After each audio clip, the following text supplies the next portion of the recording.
Hi everyone, it's Tish with Naptime Creations. Welcome back to my channel, or welcome to my channel. And if you're new, don't forget to subscribe. It's free and it'll help me out a lot, so hit that subscribe button. Today we're going to be making a silicone mold of this gorgeous amethyst heart. So let's jump in and get started. I think that this amethyst is going to be perfect for making a mold because it's basically 100% flat on the back. If you try something like this, you're going to want to make sure the piece that you use is pretty flat on the back side. That's just going to make it easier to mold kind of in general, and I'll get into that a little bit more once we get a little bit further into the video. So the first thing you're going to need is some packing tape. And for this project, I'm going to be using 3 pieces. You're going to want to make sure you have the same size or the same length of packing tape. And I'm just overlapping the pieces of packing tape on each other so it forms a barrier. And I'm making sure, that they're 100% laid down and it's going to form a nice barrier. And you want to try to avoid having wrinkles on your tape. You can see at the top I have a little wrinkle right here, but it's okay. I was just making this mold for myself, but you want to try to not have wrinkles if you can. So I just laid my amethyst heart down, and now we're going to go in with our mold housing. And for this mold housing, I'm actually using a plastic container. Plastic containers work great to kind of use for mold housings. This is actually a pomegranate container, but you could use like a sour cream container, a yogurt container. They all work. You just want to make sure you clean them really well. And then I cut the bottom off, and I'm using the top part as my mold housing. And now I'm going to go in with some 100% silicone caulk, and I'm just going to go all the way around the perimeter of my mold housing.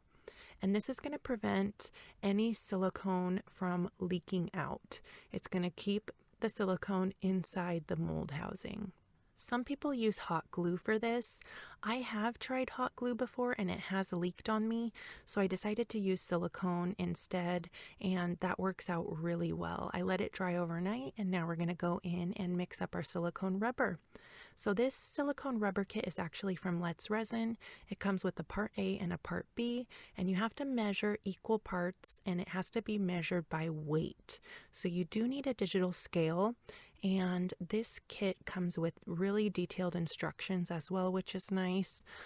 So it actually walks you through step by step with pictures and everything to show you how to make a mold. So you can get this silicone rubber kit off Amazon. I'll link it down below along with my coupon code. So I just poured in 6 ounces of part B and then 6 ounces of part A, and I'm just mixing that up really well. You want to make sure that both parts are 100% mixed, and I did mix this up for 5 minutes. And I was working on a few different projects when I mixed up the silicone rubber, so I did mix up 12 ounces, but for just this project, I would do 6 ounces if you were only making a project this size here.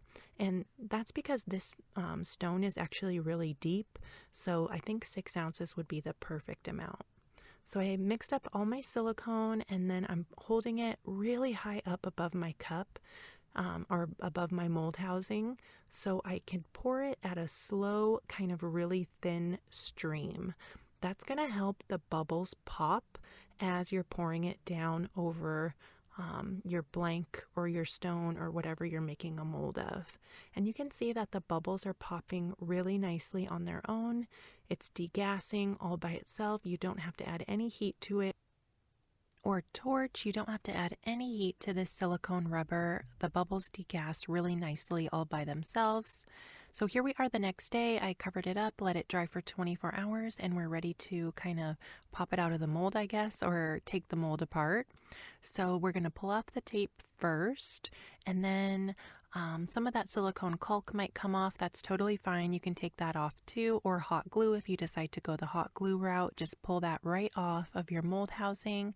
And you can see I had a little bit of the silicone kind of run under my stone, and that's why you want your stone to be perfectly flat on the back. It's okay if it's not totally flat, but you want your piece to be as flat as possible so you don't have as much to clean up. Then I'm just going in with my thumbs and pushing from the top, getting that mold right out of the housing, and it's just gonna pop right out here. and the stone is going to pop right out too. Super simple and easy to do. I am going to have a little bit to clean up on this mold. I'm going to go in with a cuticle trimmer, and you can get these off Amazon. Super easy to kind of just cut everything off that you need to. But I'm just going to take my thumbs here and just push gently to get that amethyst stone to pop out. And the stone was perfectly fine. Nothing happened to it. It's just as good as new, basically. Nothing, didn't get hurt or damaged in any way. It looks just like it did when I started out before I made a mold of it. Still super sparkly and beautiful, and all of that beautiful sparkle from the amethyst transferred to the mold perfectly. So I'm going to be doing a resin pour in this next, so make sure you subscribe to my channel so you don't miss that video. I'm going to be posting that really soon. So right here I'm just going to kind of trim up this area just to kind of make it so the opening is easier to get my resin pieces out of there. And then I had a little bit of runoff around the perimeter of the mold. I'm just going to go in with a cuticle trimmer and trim that up as well. Super easy to do. Just be really careful because the cuticle trimmers are sharp. It's almost like a little scissor, so just be careful. And this one was pretty thick, so I actually went in with some scissors and just cut that right off. And the main difference between the blue silicone rubber and the clear silicone rubber from S RESIN is that the blue one is a little bit harder. It cures harder than the clear. So that's the main difference between the blue and the clear silicone rubber, but let me know what you guys think of this one. I hope you give mold making a try. It's so super simple and easy to do, and it's really fun as well. Thank you guys so much for watching. I hope you guys are all doing fantastic. Don't forget to subscribe to my channel if you're not already, and I will see you guys soon for another video. Bye guys.